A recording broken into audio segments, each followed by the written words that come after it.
This is Paris, the most beautiful city in the world. It has an Eiffel Tower. It has beautiful architecture. It has beautiful people. Welcome to Paris! But what if I told you that this Paris is entirely fake?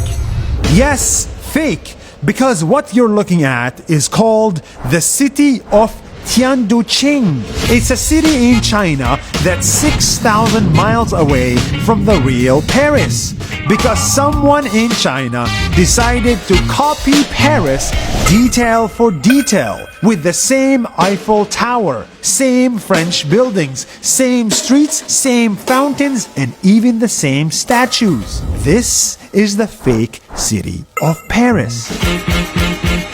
It is one of China's most interesting projects, and it's not even the only one.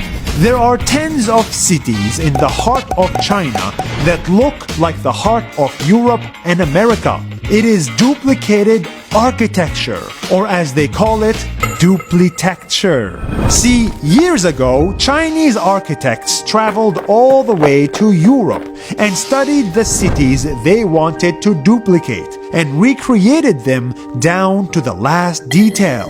From the pavements to the street names to the bridges, the apartments, the phone boxes, they are all almost exactly the same as those you would find in Europe. Now, before you judge, you should remember that in China, copying is not always a bad thing. It's a way to appreciate the original. And the Chinese are not the only one. Many countries have copied European landmarks before, like the Eiffel Tower in Las Vegas or Big Ben in India. But in China, they took this appreciation to the next level. In China, there is a town that looks like London, where you can use a London phone booth and see the famous London Bridge.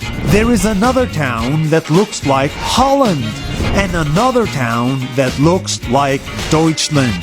Welcome to China. Welcome to China. Welcome to China. When Aline and I visited Paris, it felt like the real deal. It felt romantic.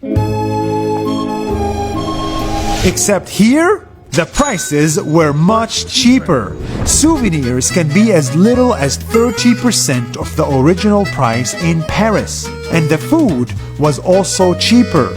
Instead of eating baguettes, in China's Paris, you eat noodles. Instead of drinking wine, in China's Paris, you drink tea. But the biggest difference between these two cities is the traffic. Europe is full of people while Europe is still empty. The streets are not that busy because there aren't many people living there.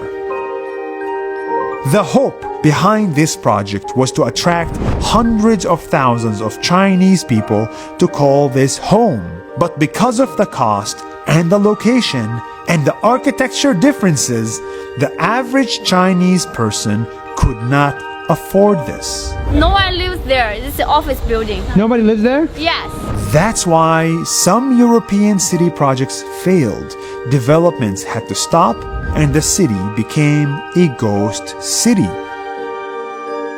But for us, that didn't matter. If you look at the bright side, in the world, There is a second Paris. you can visit the second Paris. You can take pictures, throw a Parisian wedding, or have a romantic picnic without worrying about the traffic or the costs.